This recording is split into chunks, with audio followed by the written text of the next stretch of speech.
I am Reverend Father Jivaraj. I am a Jesuit priest. I am a human rights as well as civil rights activist in the Eastern Province. Today we are here meeting the media in order to convey a strongest condemnation against the police, particularly the Eraval Police OIC, who has behaved in a shameful and violent manner today, this morning at Eastern University, when our Eastern University students were trying to commemorate the genocide event that happened 15 years back on this month.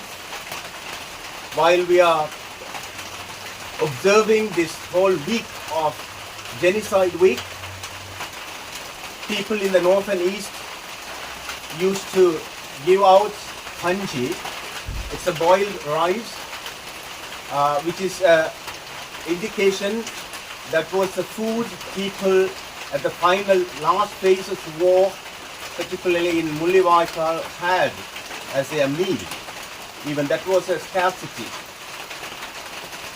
While we try to distribute this and this kanji to the people and invite the people to reflect on the suffering and struggles and the loss and the difficulties our people in the north and east faced, the people, the government and the perpetrators who committed the heinous crime, war crimes and genocide against the Tamils in Sri Lanka are trying to disrupt this event through their intimidation as well as animosity, which is not acceptable, the way they have behaved. It's sadness, because it's an important event for us. We respect people. After all, Sri Lanka in a situation where people are struggling for their daily meals. They can't afford to have their 3-day meals in a day. This is what the situation in Sri Lanka. While we are trying to remember our dead people who were in cold blood killed and massacred by Sri Lankan forces as well as the government in power, consecutive governments are continue to denying the rights as well as the justice the people in the north and east deserve. The international community knows about all the things that have happened at the last phase of the war 15 years back on this month of May. But still, people in the north and east haven't got justice. They continue to cry for justice. They continue to search for justice. Whereas the government is continue to intimidate the people in the north and east, particularly during this month of May, while we are trying to distribute kanji to people to remember our struggles and difficulties people faced at the last phase of the war, we have been interrupted by the police.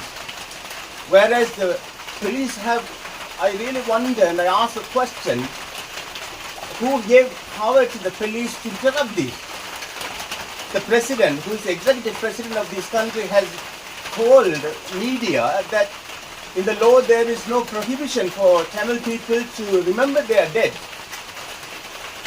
And then he can't even understand why the police people are doing this.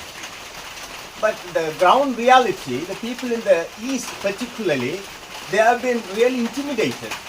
It's a clear example today what happened at the university, Eastern University. While we were at Mullivaikkal, we are just returning from Mullivaikkal event where we remembered our dead people who were killed and massacred in the cold blood in the place. And then we heard the sad news of being Eastern University students when they were trying to prepare kanji and to distribute to the people. The police fellows came and they behaved in an animalistic way, shameful and very violent way. Who gave power to the police to do it and to act in this manner? They have no power. They are supposed to protect the civilians. These people did not have any arms or any way of conducting violent manner or interrupting the traffic or disturbing the public. But these people came and the way they behaved is unacceptable.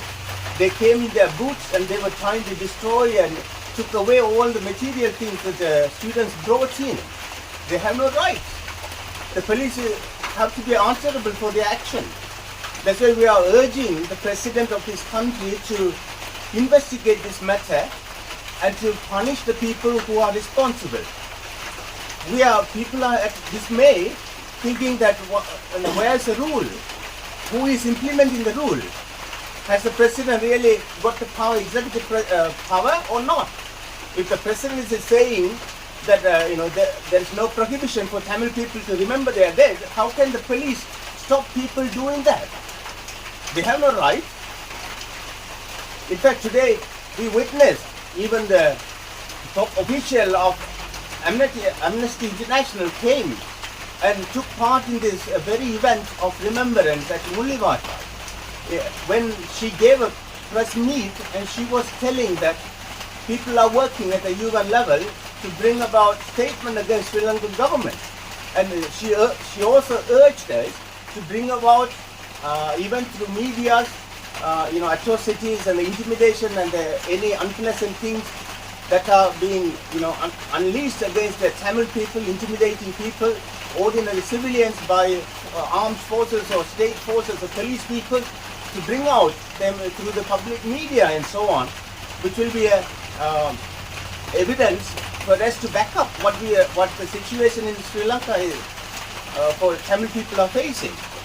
We really, in a strong possible manner, we condemn the action of the OIC at Erau police station and the people who, together with him, acted, who interrupted the event of preparing country that would